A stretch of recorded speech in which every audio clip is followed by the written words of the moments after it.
Shalom Bapak Ibu. Salam kenal. Nama saya Benjamin Rahmat Utomo. Asal saya dari Salatiga, Jawa Tengah. Orang bilang betul 7. Jadi susah kalau di Salatiga dapat nilai baik, selalu betul 7 saja. Saya datang dengan teman saya Pak Saleh, juga dari Salatiga. Tapi saya sudah tinggal di Bali sejak tahun 98. Jadi saya bertemu istri juga di Bali, sudah beranak pinak di Bali juga. Anak saya 2, Daniel umur 19 tahun dan Jojo berumur 11 tahun. Saya kenal Bapak Gembala, Pak Theophilus, sejak kami melayani bersama di Denpasar di GBI Rock Satelit Riau Kanibur. Mereka berdua itu berdoa yang luar biasa. Istilah saya itu mereka melayani di dekatnya surga, ya, selalu dekat dengan Tuhan di dalam pelayanan mereka. Pagi ini kita akan belajar bersama firman Tuhan dengan tema Journey of My Family. Saya menikah di tahun 2005. Jadi udah berapa tahun ya sekarang? Ya itu sendiri. Nah, perjalanan pernikahan itu kan seru. Saya lihat di sini sudah ada Bapak Ibu yang mohon maaf secara usia mungkin lebih dewasa, lebih tua dari saya, jadi mungkin sudah jauh berpengalaman di dalam pernikahan. Kita akan membaca firman Tuhan bersama-sama di Kejadian pasal 12 ayat yang pertama sampai yang ketiga. Abram dipanggil Allah. Berfirmanlah Tuhan kepada Abram, "Pergilah dari negerimu, dari sanak saudaramu dan dari rumah bapamu ke negeri yang akan kutunjukkan kepadamu. Aku akan membuat engkau menjadi suatu bangsa yang besar dan memberkati engkau serta membuat namamu masyhur, dan kau akan menjadi berkat. Aku akan memberkati orang-orang yang memberkati engkau dan mengutuk orang-orang yang mengutuk engkau, dan olehmu semua kaum di muka bumi akan mendapat berkat." Amin. Mari kita baca firman ini bersama-sama. Tapi kata Abraham ganti dengan namanya masing-masing. Boleh? Mari kita berdiri dulu. Saya di negeri paling datahan dinginnya. Saya orang Salatiga tapi datahan dingin. Apalagi ditambah AC. Mohon maaf kalau suara saya begini. Kita baca bersama-sama ya firman Tuhan ini. Jadi kalau ada Abraham diganti dengan namanya sendiri, ada kata mu diganti dengan namanya sendiri. Boleh? Latihan dulu. 1, 2, 3. Berfirmanlah Tuhan kepada Ben, "Pergilah dari negerimu Ben, dan dari sanak saudaramu dan dari rumah bapamu ke negeri yang kutunjukkan kepadamu." Mungkin belum minum semua, ini kayaknya masih serat-serat juga. Bisa lebih keras? Keras itu katanya paling tidak dirinya kita sendiri bisa mendengar. Jadi kata mu diganti apa? Aku. Tapi ini perintah Tuhan yang kayaknya tetap ya. Ya. Jadi ketika firman Tuhan kepada nama dan mu-nya tetap. Oke? Mohon maaf. Ulangi. 1, 2, 3. Berfirmanlah Tuhan kepada Ben, "Pergilah dari negerimu, dari sanak saudaramu, dari rumah bapamu ke negeri yang kutunjukkan kepadamu. Aku akan membuat engkau menjadi bangsa yang besar dan membuat engkau serta membuat namamu masyhur, dan engkau akan menjadi berkat. Aku akan memberkati orang-orang yang memberkati engkau dan mengutuk orang-orang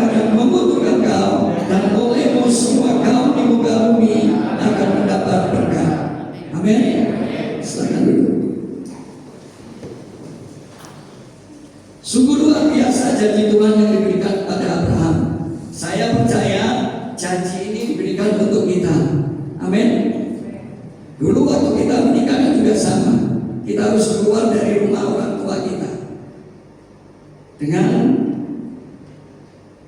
istri kita atau suami kita. Dulu waktu kita masih di dalam rumah kan kita makan ikut orang tua.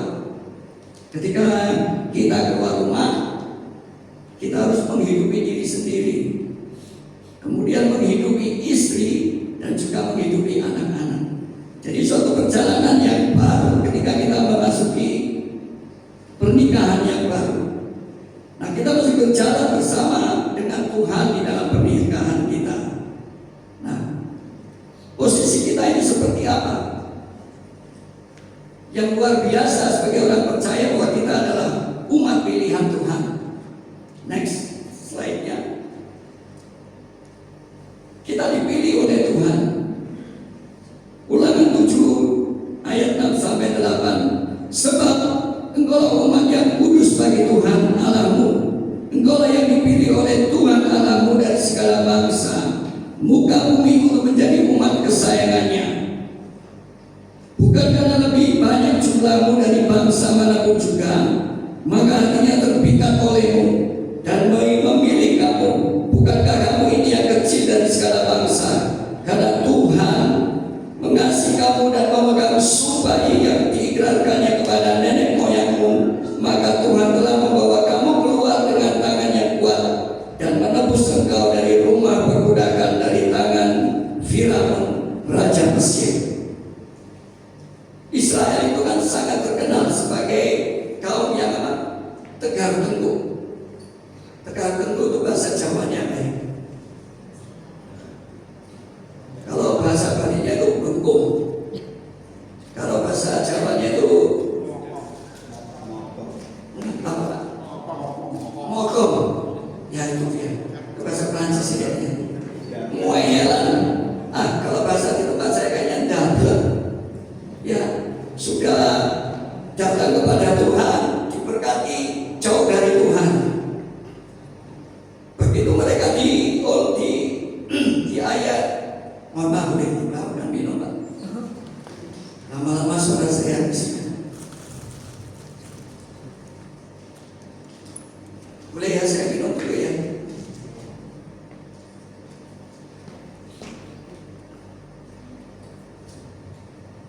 Terima kasih. Sampai di mana tadi? Bengkung. Ya. Jadi mereka dikuasai oleh bangsa lain. Mereka lari ke Tuhan, ditolong Tuhan. Setelah ditolong Tuhan, lari dari Tuhan. Setelah lari dari Tuhan, dikuasai bangsa lain, dianiaya, diperbudak, lari ke Tuhan. Dari lari ke Tuhan, ditolong Tuhan, diberkati Tuhan, kemudian lagi jauh dari Tuhan. Itu kayaknya seperti siapa? Kita ya. Kalau kita dalam keadaan baik-baik, seringkali kita lupa Tuhan. Tapi ketika keadaan lagi susah, baru cari Tuhan. Nanti keadaan membaik, lupa Tuhan. Keadaan susah, malah hadir di gereja. Ya kan, cari Tuhan terus berdoa. Tapi ketika sudah mulai diberkati, mulai menjauh dari Tuhan.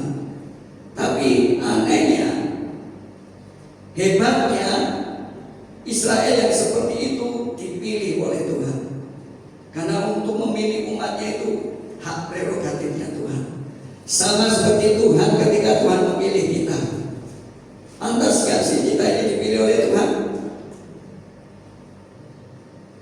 Kita ini bukan siapa-siapa. Dulu kita orang berdosa, tetapi Tuhan yang Maha Kuasa itu memilih kita. Nah, Tuhan memberikan janji kepada Abraham yang kita baca tadi di Kejadian pasal 12. Tuhan memberikan keturunan yang banyak. Tuhan memberikan tanah perjanjian. Tuhan menjadikan Abraham berkat bagi semua bangsa. Dan Tuhan memberikan perjanjian sunat. Janji-janji yang Tuhan berikan kepada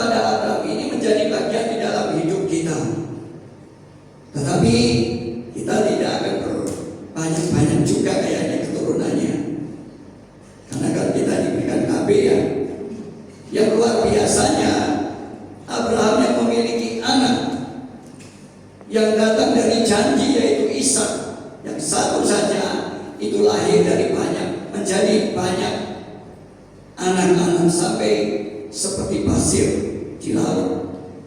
Nah, ada perjanjian yang diucapkan, yang diberikan Tuhan kepada Abraham. Dan Alkitab mencatat bahwa perjanjian itu diberikan kepada Abraham, kepada Ishak, kepada Yakub. Apa yang kita bisa pelajari di sini ketika perjanjian itu diikatkan antara Abraham dan Tuhan. Dan Tuhan sendiri, Allah yang Maha Tinggi itu mau mengikatkan janji itu dengan kita, pribadi demi pribadi. Kalau kita berbicara keluarga, janji itu diikatkan kepada Abraham, bukan kepada Sarah. Betul ya? Allah mengikatkan janjinya kepada Abraham, bukan kepada Sarah. Tetapi Sarah menjadi bagian dari janji itu. Itu sebabnya untuk kita yang berkeluarga, janji yang diucapkan oleh Allah itu melalui kepala keluarga, bukan melalui istri. Tetapi istri menjadi bagian dari perjanjian itu. Dan perjanjian itu kan hanya bisa digenapi ketika ada Sarah. Dan perjanjian di dalam keluarga kita melalui suami sebagai imam, sebagai keluarga akan terjadi ketika ada istri yang bersatu. Nah, kita juga belajar supaya kita tidak seperti Abraham dan Sarah. Ketika mereka menerima janji Tuhan, mereka akan memiliki anak ketika mereka sudah mati pucuk, ya, sudah tua, umurnya sudah 90 tahun. Mungkin Sarah sudah keriput kulitnya. Makanya ketika mendengarkan janji itu Sarah tertawa. Tetapi ketika Tuhan berjanji, Dia tetap menggenapi janjinya. Amin. Kita sering menerima janji Tuhan dan kita mata jasmani kita melihat, apa mungkin janji itu digenapi dengan keadaan saya seperti ini? Tetapi janji Tuhan itu iya dan amin. Tuhan tidak pernah mengingkari janjinya. Itu sebabnya kita melihat bahwa janji Tuhan itu digenapi melalui bangsa Israel. Mereka dibawa Tuhan ketika mereka ada di tanah perbudakan, dan mereka akan dibawa kembali ke tanah Kanaan, ke negeri yang berlimpah susu dan madu.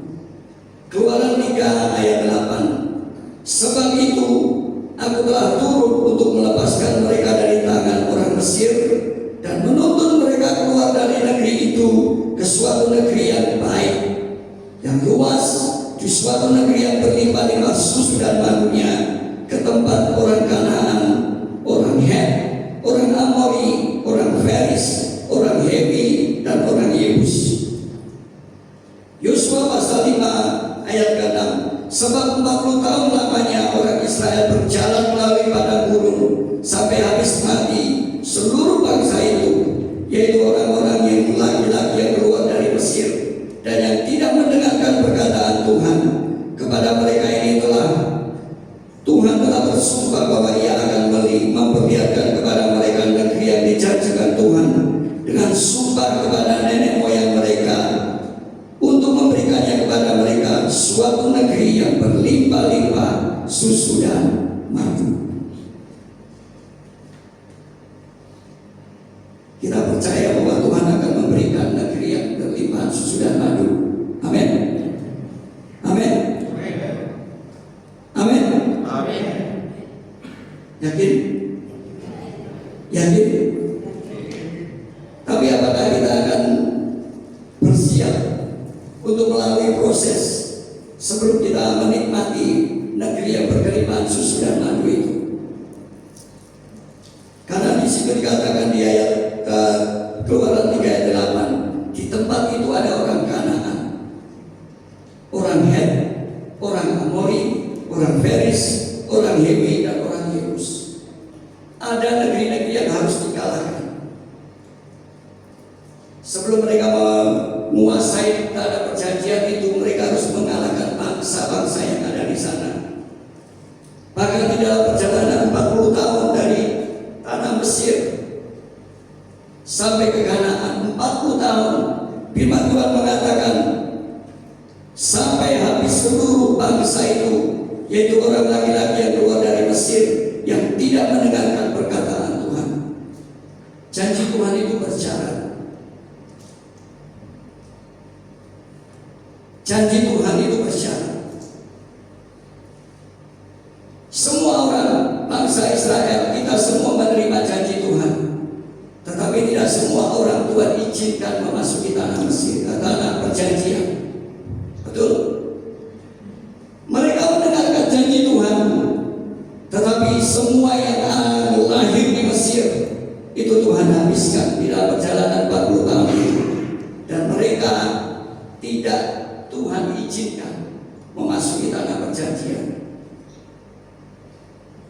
Bahkan Musa yang memimpin bangsa itu hanya boleh melihat dari atas gunung negeri yang Tuhan janjikan. Tuhan tidak mengizinkan dia memasuki tanah perjanjian itu.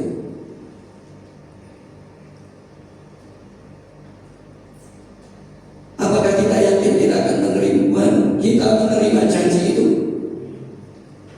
Amin. Tetapi ada banyak hal yang harus kita kalahkan dahulu sebelum kita menerima janji itu. Ada banyak hal-hal di dalam kehidupan kita yang harus kita lawan, harus kita singkirkan. Terutama kehidupan Mesir, kehidupan masa lalu kita. Dan kita bersyukur Tuhan Yesus sudah menebus itu semua.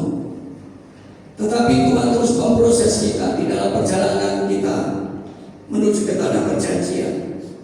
Hal-hal yang negatif, hal-hal yang buruk, Tuhan bersihkan dari hidup kita, supaya kita tidak seperti orang Israel ketika mereka tidak ada air, mereka berteriak, lebih baik aku ada di Mesir.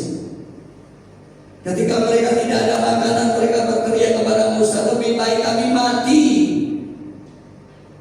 di Mesir. Itu artinya di dalam pikiran mereka Mesir masih ada. Di dalam hidup mereka Mesir masih ada. Jadi kita mesti tahu ada banyak di dalam diri kita ini yang harus dibersihkan oleh Tuhan sebelum kita menikmati berkat Tuhan di negeri yang berkelimpahan susu dan madu. Jika kita melihat dan kita berhenti kepada kelimpahan dan susu dan madu saja, yang berarti berkat jasmani, apa bedanya dengan orang yang tidak percaya? Orang di luar sana yang tidak percaya kepada Tuhan juga bisa menikmati berkat jasmani. Mereka juga bisa menikmati negeri yang berkelimpahan susu dan madu.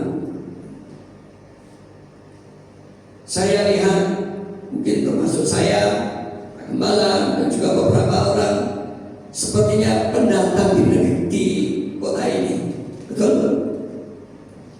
Kita pendatang di kota ini. Seperti halnya kita pendatang, kita memasuki tanah ini, di kota ini, tempat yang dijanjikan untuk kita olah, di mana kita bekerja, di mana kita berbisnis, untuk kita bisa menjadi bagian dari kota ini dan menikmati susu dan madu di kota ini. Tetapi di luar sana juga banyak orang yang melakukan hal yang sama. Jika kita hanya mengejar berkat, berkat, berkat, berkat, berkat, berkat, berkat saja. Ukuran apa yang akan kita pakai di dalam perjalanan kita kepada Tuhan? Kita adalah keturunan Abraham. Semua janji yang Tuhan ucapkan kepada Abraham itu menjadi bagian dalam kehidupan kita. Galatia 3 ayat 28 sampai 29 mengatakan, dalam hal ini tidak ada orang Yahudi atau orang Yunani, tidak ada hamba atau orang merdeka, tidak ada laki-laki atau perempuan,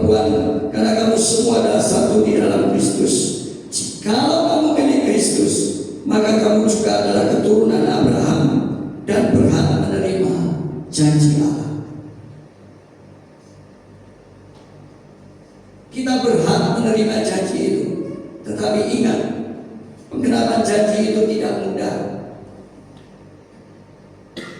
Musa sebelum dia memasuki tanah perjanjian, dia harus mengalahkan orang Amori, orang Midian, orang Amalek. Yosua ketika dia menggantikan Musa, ketika menyeberang sungai Yordan, dia harus mengalahkan Yeriko. Dia harus menghadapi orang Kanaan, orang Het, orang Hewi, orang Feris, orang Girgasi, orang Amori, dan orang Yebus. Perjalanannya tidak mudah. Itu sebabnya perjalanan bersama Tuhan itu perjalanan yang menyenangkan. Amin. Mungkin beberapa orang dari kita diizinkan Tuhan sedang melalui situasi yang sulit, melalui padang gurun. Itu adalah perjalanan yang baik, karena biasanya semakin kering kita, semakin sungguh-sungguh cari Tuhan. Semakin sulit kita, semakin sungguh-sungguh cari Tuhan, karena sumber kekuatan kita dari Tuhan. Amin. Nah, kita melalui proses dari Tuhan. Tuhan mau memurnikan hidup kita sebelum kita sungguh-sungguh menikmati negeri yang berkelimpahan susu dan madu yang sesungguhnya. Bukan hanya berkat jasmani, bukan hanya berkat jasmani. Kalau ukuran kita hanya berkat jasmani, orang dunia pun juga melakukan hal yang sama. Amsal 6 ayat 16 mengatakan, 6 perkara ini dibenci Tuhan, bahkan 7 perkara yang menjadi kekejian bagi hatinya: mata sombong, lidah dusta, tangan yang menumpahkan darah yang tidak bersalah, hati yang membuat rencana-rencana yang jahat, kaki yang segera lari menuju kejahatan, seorang saksi dusta yang menyembur-nyemburkan kebohongan dan yang menimbulkan pertengkaran saudara.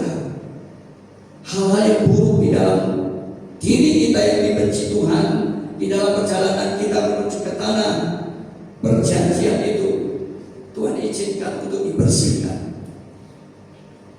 Kita menjadi manusia yang baru. Mungkin kita sudah diubahkan Tuhan, tapi saya percaya proses bersama Tuhan itu selama kita hidup tidak akan pernah berhenti. Amin. Dan hal-hal yang lama, manusia lama, Mesir yang lama, dan kehidupan kita yang lama, dan hal-hal yang buruk dari kita secara pribadi, Tuhan bersihkan, Tuhan congkel satu-satu. Bahkan di sudut-sudut hati kita yang paling dalam, Tuhan izinkan untuk dibersihkan, supaya kita bisa menikmati janji Tuhan dan menikmati negeri yang berlimpah susu dan madu yang sesungguhnya. Apakah Tuhan ketika dia berjanji kepada orang Israel, kepada Abraham, Ishak dan Yakub, dan juga kepada orang Israel, Tuhan berhenti kepada berjanji bahwa mereka akan menikmati susu dan madu? Ketika Tuhan berjanji kepada kita, kepada masing-masing kita, kepada kita sebagai kepala keluarga, kepada ibu-ibu, kepada anak-anak kita sebagai keluarga, apakah Tuhan berhenti berjanji hanya untuk hal-hal yang jasmani? Hanya berhenti kepada hal yang bersifat susu dan madu, yang menyehatkan, yang manis? Ternyata tidak. Daud,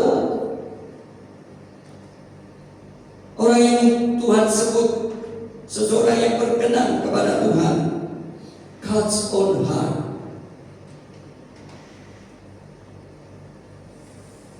Kita tahu ya, Daud itu orang yang berdosa.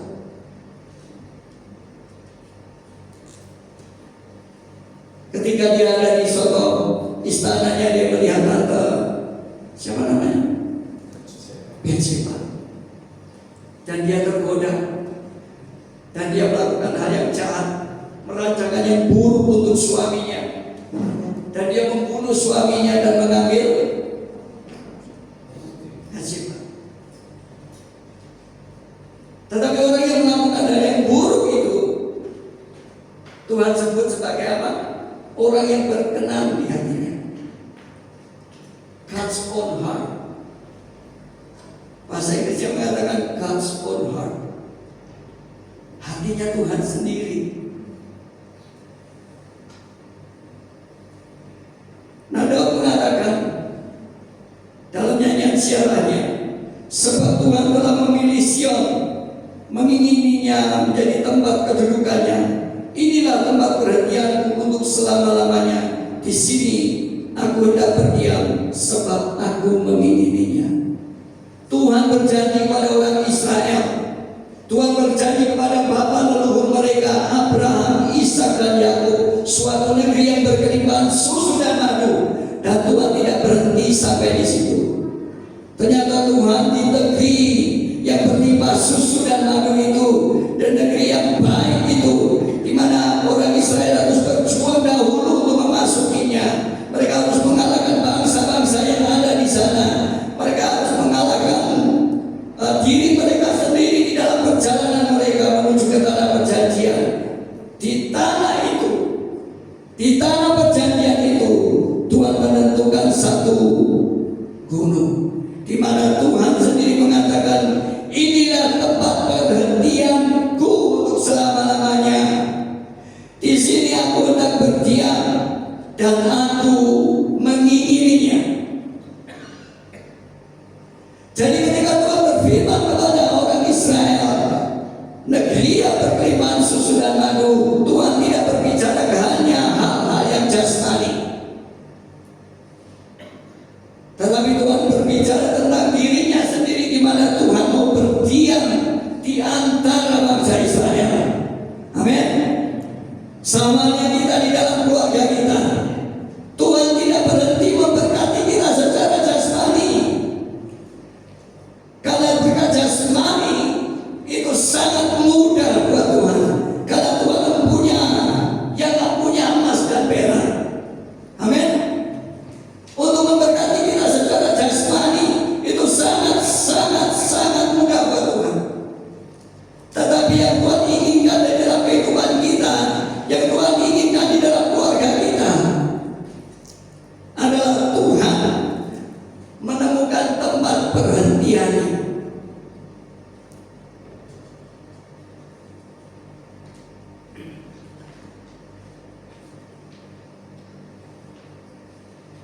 Di dalam hubungan suami dan istri, di dalam hubungan orang tua dan anak, Tuhan mau berhenti di situ. Tuhan mau menjadikan keluarga kita tempat perhentiannya. Tuhan mau menjadikan tempat itu, tempat di mana kita tinggal di dalam keluarga kita, tempat Tuhan berdiam. Tuhan mengingininya.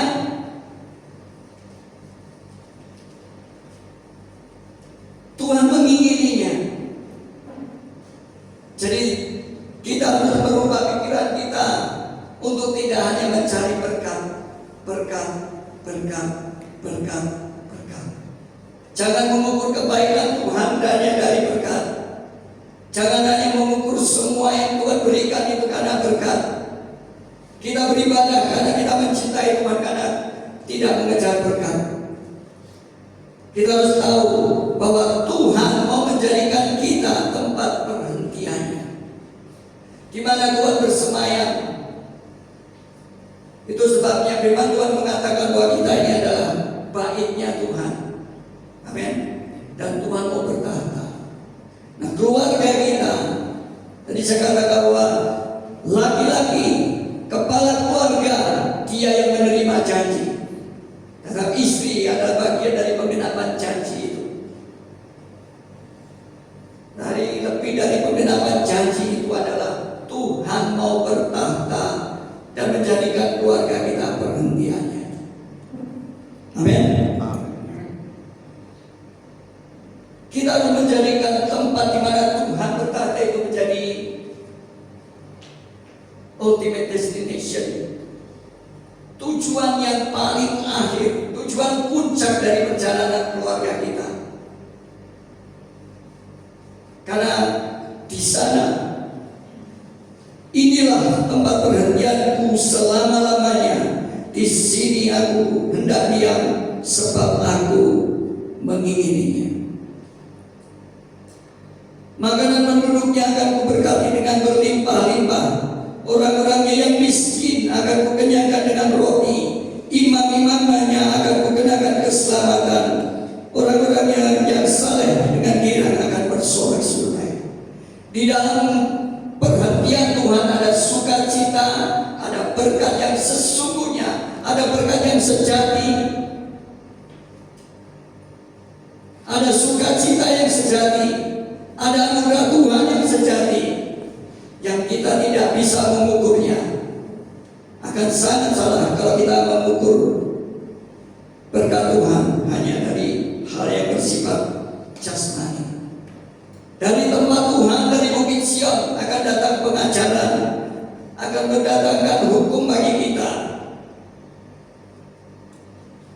Yesaya 2 ayat yang kedua sampai yang ketiga. Akan terjadi pada hari-hari terakhir, gunung tempat rumah Tuhan akan berdiri tegak di puncak-puncak gunung, menjulang tinggi di atas bukit-bukit, dan segala bangsa akan berduyun-duyun ke sana.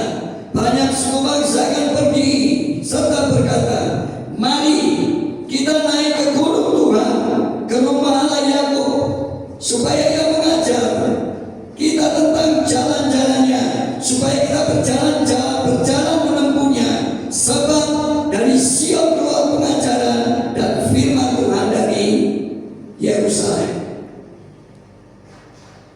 Kita hidup di tengah-tengah serangan media sosial yang sangat masif.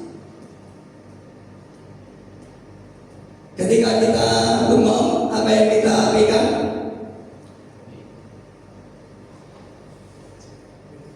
Yang kita buka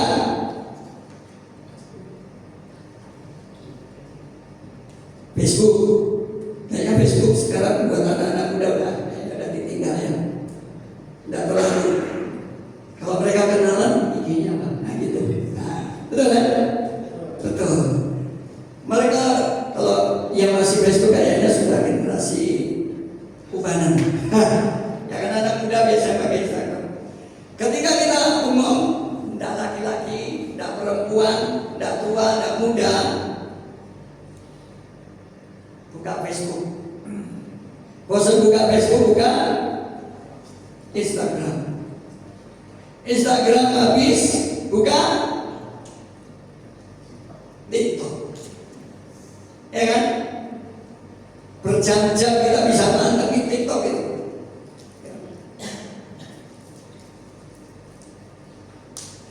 Yang membuat Instagram, Facebook, TikTok di bahasa teknisnya mereka tahu algoritmnya ya. Kalau kita sesuatu, kita suka apa, itu yang akan keluar terus. Kita suka sepak bola, nah, yang sepak bola akan keluar. Kita suka pets, binatang piaraan, akan keluar binatang piaraan. Cilakanya, kalau kita suka lihat yang goyang-goyang, yang keluar ya atau ya? Ya kan? Tetapi walaupun kita tidak beralgoritma itu ya, hal-hal yang goyang-goyang, tetapi dunia sekarang, iblis melemparkan umpan kepada kita. Saya suka yang lagu-lagu rohani. Saya suka hal-hal yang bisnis. Saya suka hal-hal yang pendidikan. Tapi tiba-tiba yang goyang-goyang keluar juga. Ya atau ya? Ya atau ya? Yang senyum-senyum tahu. Nah, iblis sedang melemparkan umpannya. Tinggal kita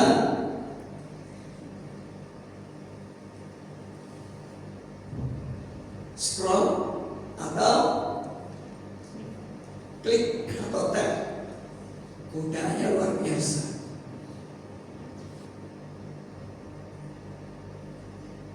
Ibu-ibu sukanya belanja, apalagi kalau free delivery. TikTok kan harganya murah-murah. Godaan media sosial begitu luar biasa, terutama anak-anak. Mereka main game bisa berjam-jam. Itu sebabnya kita membutuhkan guidance, kita membutuhkan pengajaran, kita membutuhkan hukum yang datang dari Tuhan untuk guide, untuk membimbing hidup kita di tengah situasi yang semakin sulit ini. Amin. Yesaya 35 ayat yang ke-10, dan orang-orang yang dibebaskan Tuhan akan pulang dan masuk ke Sion dengan bersorak-sorai. Sedang sukacita abadi meliputi mereka, kegirangan dan sukacita akan memenuhi mereka, kedukaan dan keluh kesah akan menjauh. Di atas bukit Sion, di mana Tuhan bertahta, di situ ada sukacita yang sejati, sukacita abadi, tidak ada keluh kesah, tidak ada kedukaan. Amin. Saya akan tutup dengan kesaksian. Saya minum dulu.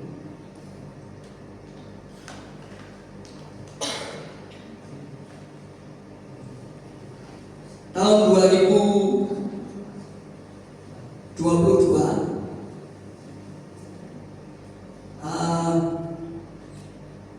saya dan istri mengalami situasi yang sulit. Sebagai kepala keluarga, saya berpikir waktu itu, mumpung saya masih muda, mumpung saya masih kuat, saya akan bekerja keras. Nabung, mempersiapkan sekolahnya anak-anak. Betul ya? Biasanya bapak-bapak juga seperti itu. Bekerja keras, saya tabung semua. Jadi dari uang tabungan saya itu kira-kira kalau anak saya yang besar kuliah, yang kecil kuliah, saya tidak akan pusing. Istilahnya kalau sekolah SMP, SMA itu dalam perjalanan masih dicari. Nah, istri saya melakukan satu usaha. Singkat ceritanya, usaha itu kolaps.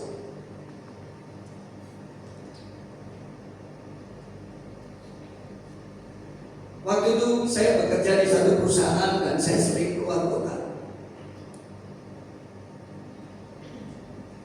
Dan tanpa berbicara kepada saya, istri saya itu memakai tabungan yang kita miliki sampai habis. Bis. Saya punya satu mobil yang saya dulu sebelum beli itu saya mimpi, bukan mobil baru, mobil lama, tapi saya suka sekali. Dan mobil itu pun juga habis. Dan istri saya tanpa berbicara kepada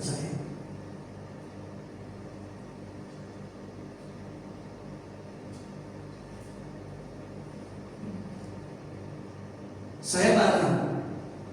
Orang Prancis bilang tuh gedet gitu ya.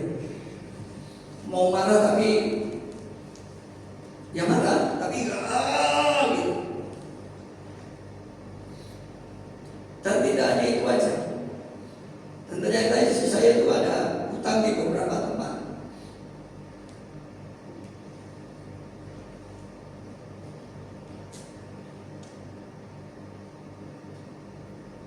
Saya sangat marah.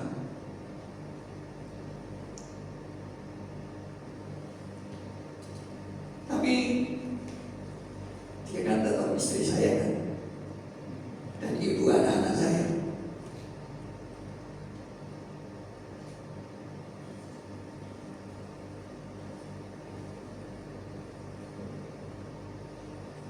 Saya bicara sama dia. Saya tidak suka saya orangnya itu tidak suka kalau ada masalah harus ngomongin kenapa gitu. Saya lebih berpikir ini ada masalah, solusinya gimana. Karena saya berpikir mau ditanya kenapa, duitnya tetap habis juga.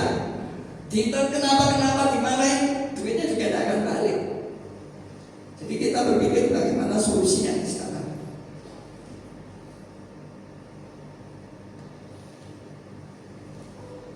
Ya sudah, uangnya hilang.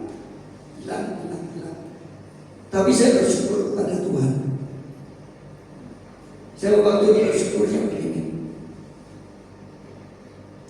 Saya dari punya menjadi tidak punya. Wah, itu nilainya ratusan juta yang saya tabung dari waktu saya masih muda, ratusan juta.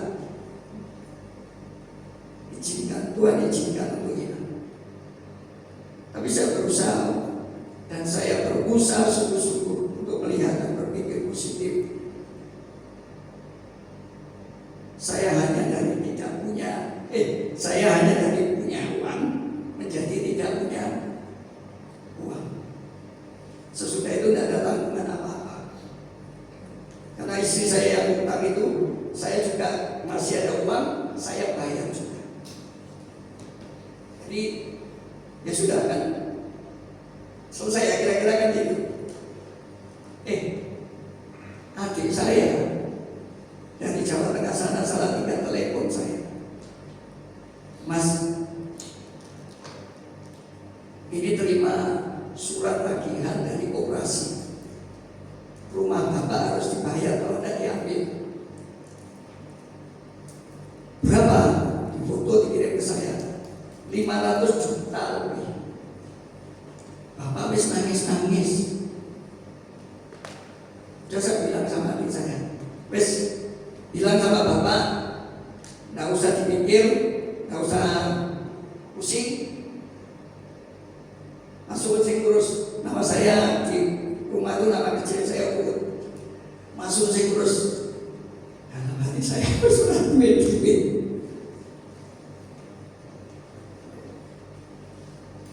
Saya berdoa supaya Tuhan tolong. Ini kejadian juga satu, kejadian dua lagi. Kemudian saya bicara sama adik saya. Oke, sekarang gini, kamu sama bapak datang ke koperasi. Minta keringanan. Jadilah orang paling miskin sedunia.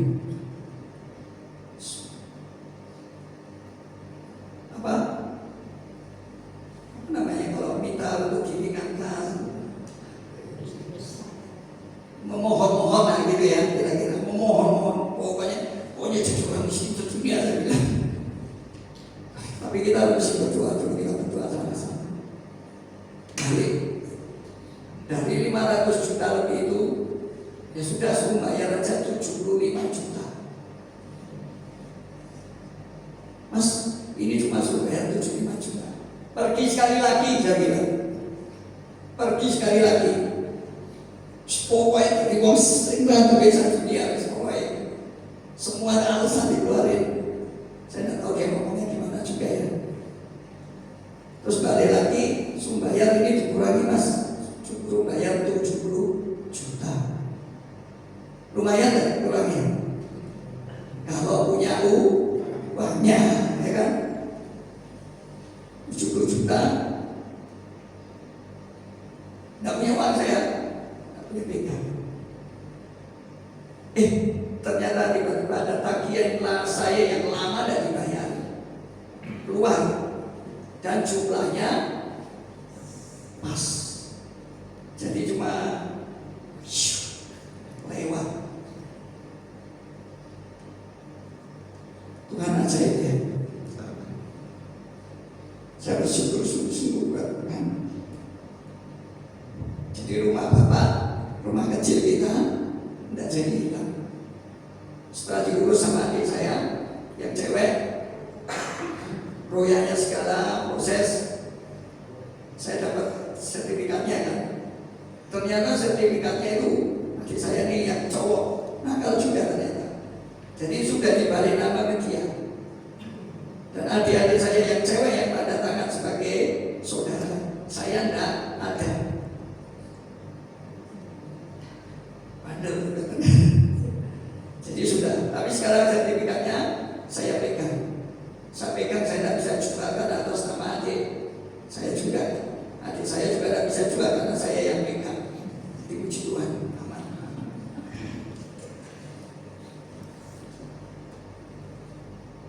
Saya menjelang akhir 2022, saya bicara sama istri saya. Rasanya saya mau berhenti kerja. Menurut kamu gimana?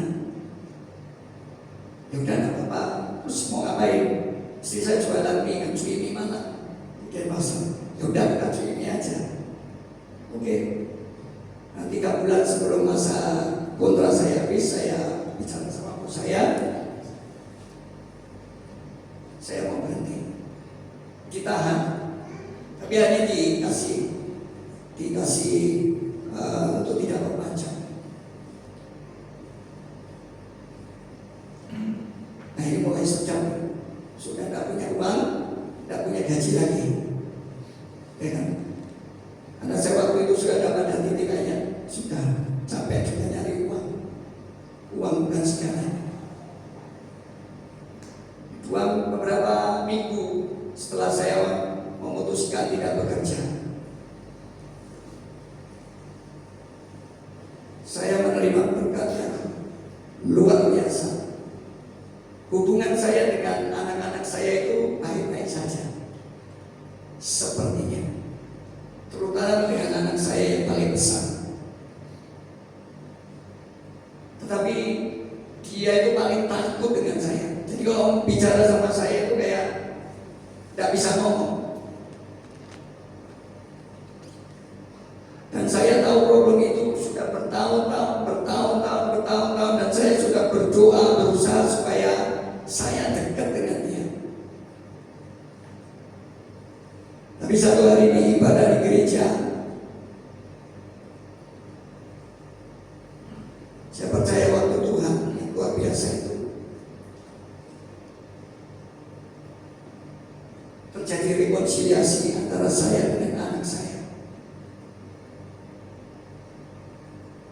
Dan saya bersyukur itu berkat yang sangat besar yang saya sendiri tidak bisa hitung dengan uang.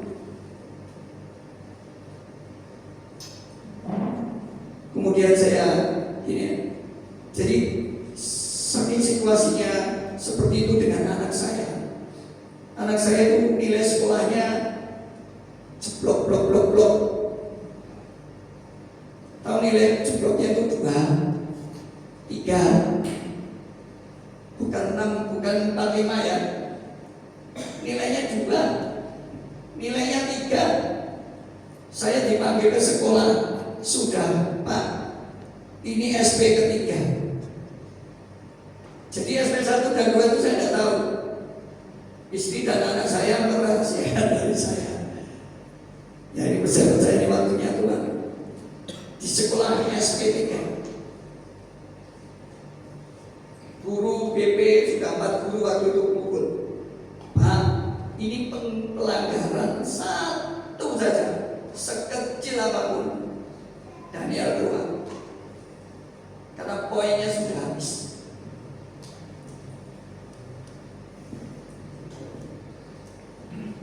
Waktunya sebelum ujian itu cuma tinggal 3 bulan.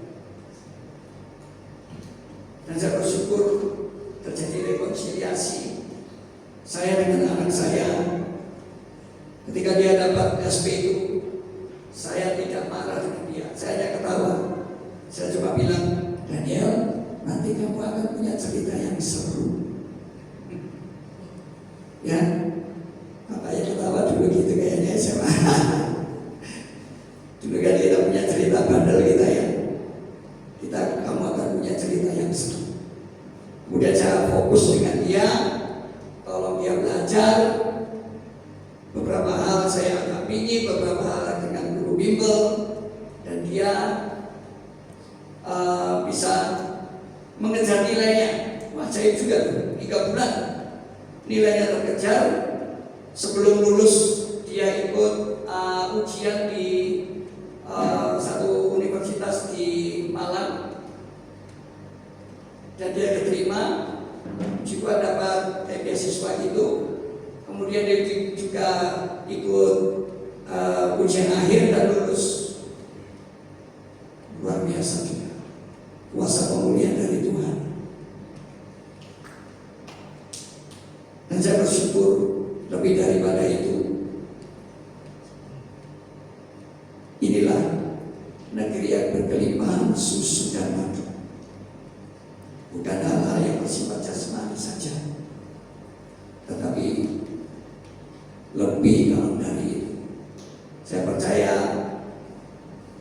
seperti yang firman Tuhan sampaikan tadi, ketika keluarga kita Tuhan pilih untuk menjadi tempat perhentian, menjadi tempat dia berdiam, pemulihan akan terjadi. Amin. Mari kita bangkit berdiri.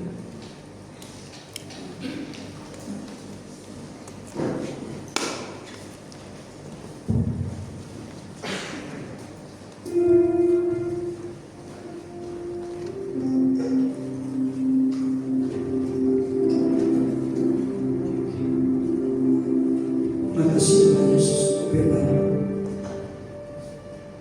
Ku ingin selalu bersekutu denganmu, menikmati hadiratmu, biarkan rohmu hingga dalam hidupku. Sungguh indah bersamamu. Ku ingin selalu bersekutu denganmu, menikmati hadiratmu, biarkan rohmu hingga dalam hidupku. Sungguh indah bersamamu selamanya. Bapak Ibu, kita sudah mendengarkan firman Tuhan. Kita sebagai orang yang percaya, orang yang percaya kepada Yesus Kristus sebagai Tuhan dan Allah kita yang hidup, kita juga adalah pemilik janji yang Tuhan berikan kepada Abraham, kepada Ishak, kepada Yakub, bapa leluhur kita. Dan firman Tuhan itu ya dan amin. Kita adalah pemilik janji. Kita akan memasuki negeri yang berkelimpahan susu dan madu. Firman Tuhan berkata bahwa kita akan memiliki hidup dan hidup yang berkelimpahan. Tetapi janji Tuhan tidak hanya berhenti kepada berkat-berkat yang jasmani saja. Kerinduan Tuhan untuk kita, kerinduan Tuhan untuk keluarga kita, kerinduan Tuhan untuk pekerjaan bisnis kita adalah di mana Tuhan menjadikan itu tempat perhentiannya, tempat di mana Tuhan berdiam, tempat di mana Tuhan bertahta, firman, mengucapkan hukum-hukumnya, dan memberikan sukacita yang abadi kepada kita.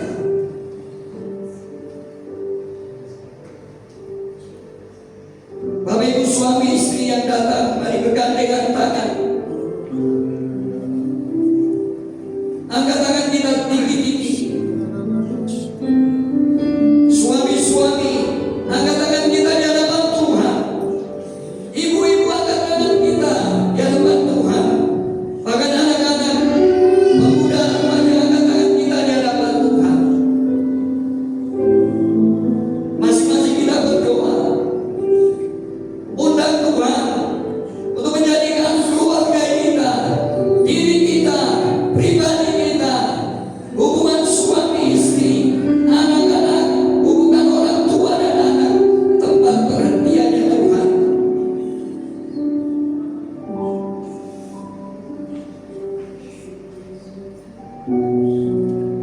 Dan saya percaya, di mana ada Tuhan bertahta, di mana ada Tuhan berhenti di sana, di mana ada Tuhan berdiam di sana, dan itu Tuhan menginginkannya. Di sana ada pemulihan, di sana ada rekonsiliasi.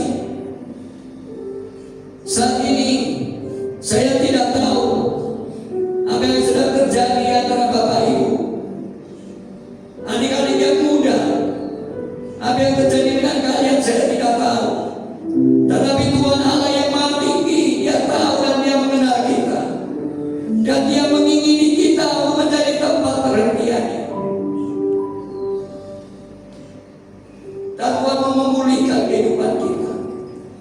Jika saat ini ada situasi yang sulit, situasi yang sedang tidak baik antara suami dan istri, ada masalah komunikasi, ada masalah keuangan, percaya di mana Tuhan berhenti, di situ ada pemulihan. Ada hubungan suami istri, hubungan orang tua anak yang sulit, di situ ada rekonsiliasi, di situ ada pemulihan. Sebab Tuhan bertahta di antara kita, Tuhan berdiam bersama kita. Tuhan mau berdoa pagi ini. Engkau melihat tangan-tangan yang terangkat ya Tuhan.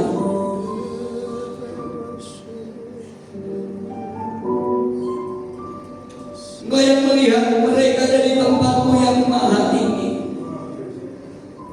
Ulurkan tanganmu yang penuh kasih itu kepada kami ya Tuhan. Berkati keluarga-keluarga di tempat ini. Berkati suami istri, berkati suami-suami, supaya mereka menjadi imam, menjadi kepala keluarga yang diberkati oleh Tuhan.